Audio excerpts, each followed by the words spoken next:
सरपंच संतोष देशमुख यांच्या हत्येला आज 2 महिने पूर्ण झालेले आहेत। मात्र अद्यापही कृष्ण आंधळे फरार आहे।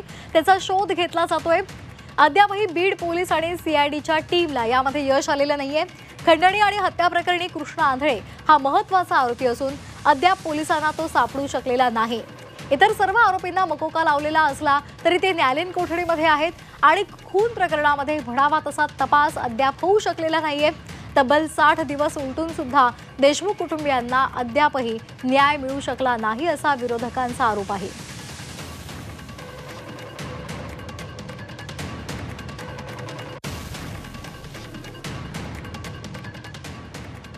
सामाजिक कार्यकर्त्या अंजली दमानिया यांच्या समवेत आमच्या प्रतिनिधी मनश्री पाठक आहेत। जाऊया थेट।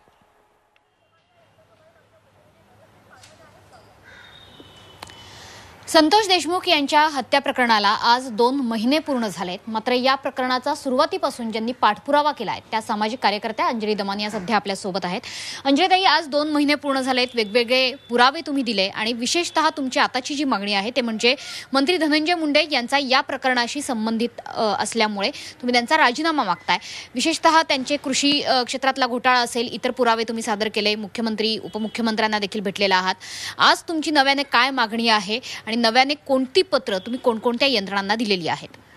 मी काल रात्री मुख्यमंत्री, अजित पवार, CBI, EOW, लोकायुक्त, इलेक्शन कमिशन, कॅग अशा या सगळ्या यंत्रणांना आणि चीफ सेक्रेटरीना अशा या सगळ्यांना एक पत्र लिहिलं आहे आणि त्याच्यात सगळेच्या सगळे डिटेल्स लिहिले आहेत। बरं, मी ही जी मागणी करते आहे धनंजय मुंडे यांच्या राजीनाम्याची, ती एवढ्यासाठी करते आहे कारण 2 अतिशय महत्त्वाच्या गोष्टी आहेत। एक म्हणजे पहिल्याच दिवशी जी स्कॉर्पिओ गाडी मिळाली होती त्याच्यात 2 मोबाईल मिळाले होते।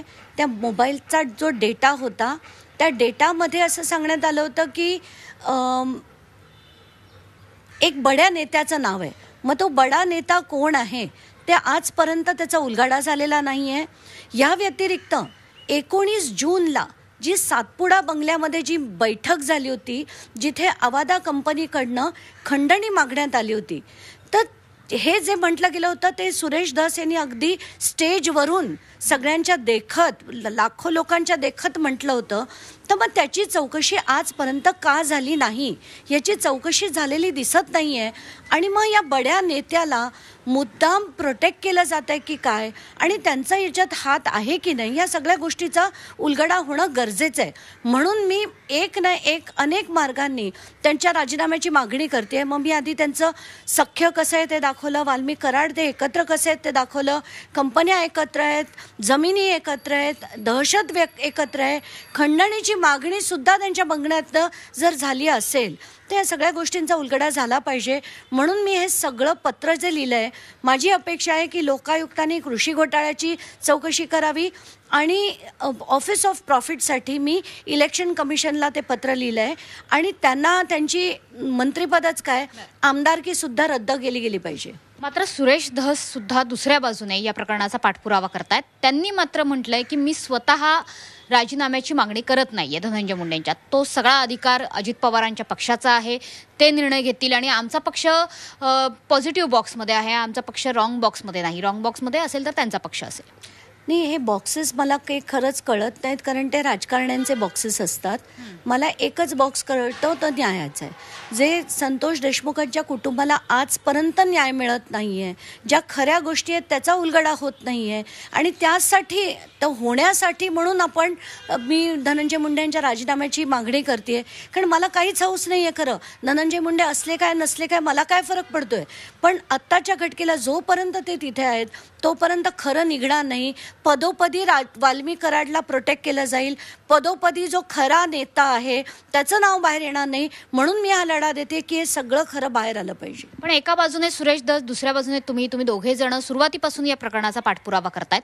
मात्र दोघांच्या राजीनाम्याबाबतच्या भूमिका मात्र वेगवेगळ्या बघायला मिळत आहेत। काही राजकीय दबाव आहे यामागे, काही बॅकडोर काही सुरू आहे? त्यांचं कदाचित असावं असा माझा अंदाज आहे, कारण सगळेच पक्ष एकत्र आहेत, ते कोएलिशन गव्हर्नमेंट आहे त्यांचं, म्हणून त्यांच्यावर दबाव असेल तर मला माहीत नाही। मला न्याय मिळवून द्यायचा देशमुख कुटुंबाला, वैभवीला, त्यांच्या मुलाला, आणि त्यासाठी जो लढा आहे त्यासाठी मला खात्रीने मी सांगते की जोपर्यंत धनंजय मुंडे यांचा राजीनामा होत नाही तोपर्यंत न्याय नाही होणार आणि हे नक्की आहे. सुरेश धसांना काय आवाहन कराल तुम्ही? नाही, धसांना मी खरंच सांगते की हे सगळे पुरावे तुम्ही बघा.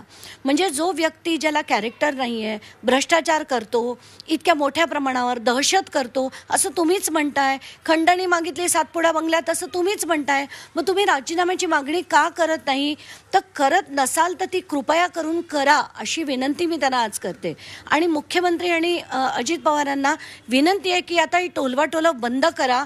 जे मी पुरावे पाठवले आहेत अगदी ठोस आहेत आणि त्याच्यावर आता तरी चौकशी लावा आणि चौकशी सुरू असताना यांच्या मंत्रिपदाचा राजीनामा ताबडतोब घ्यावा. स्कॉर्पिओत सापडलेल्या त्या मोबाईलचं गौडबंगाल नेमकं काय आहे ते स्पष्ट होताना दिसत नाहीये. तुम्ही त्याचा देखील तुमच्या ट्विटमध्ये आज उल्लेख केलाय. पहिल्याच दिवशी जे मोबाईल मिळाले होते स्कॉर्पिओ गाडीत, अगदी 9 डिसेंबरला मिळालेले मोबाईल्स आहेत ते, त्याचा डेटा रिट्रीव्ह करण्यासाठी ते फॉरेन्सिककडे पाठवले असं सांगण्यात आलं होतं. मग फॉरेन्सिकला आज 2 महिने पूर्ण झाले आणि किती वेळ लागणार आहे फॉरेन्सिकला त्याची चौकशी करायला आणि डेटा रिकवर करायला? अक्षरशः 24 तासाचं काम पण नाही आहे ते. आणि अगदी 4 लेवल 5 लेवलपर्यंत तो डेटा रिकवर होतो. पण 2 महिने झाले तरी होत नाही आहे का? कारण तिथे कोणाचं तरी नाव लपवायचं आहे. ते कोणाचं नाव आहे हेच जाणून घ्यायचं आहे जनतेला. आणि एवढंच नाही तर ती जी खंडणी मागितली गेली, जी सातपुडा बंगल्यावर व्यवहार झाला, कोणाचा बंगला होता तो? धनंजय मुंडेंचा. नक्कीच मनश्री आहेत की नाही ह्या सगळ्या गोष्टीचा उलगडा झाला पाहिजे. पण जसं मी म्हणते की जोपर्यंत राजीनामा नाही तोपर्यंत हे येणार नाही बाहेर आणि खरं बाहेर आलं पाहिजे.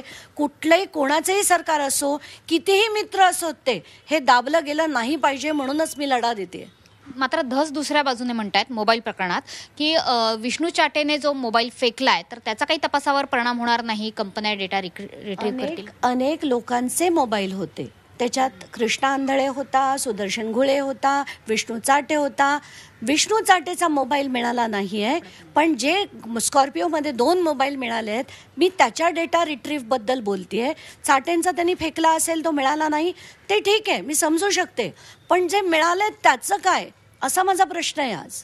स्कॉर्पिओ मधल्या 2 मोबाईलमध्ये काही विशेष डाटा होता असं तुमचा दावा आहे? माझा दावा नाही, सगळ्या माध्यमांनी ती बातमी चालवली होती की एका बड्या नेत्याचा फोन आला होता. मग तो बडा नेता कोण ते आज सगळ्यात कळलं नाही. हळूहळू त्या गोष्टीला लोक विसरून गेलेत. पण ते नाव बाहेर आलं पाहिजे, कोणाचा फोन होता हे बाहेर आलं पाहिजे.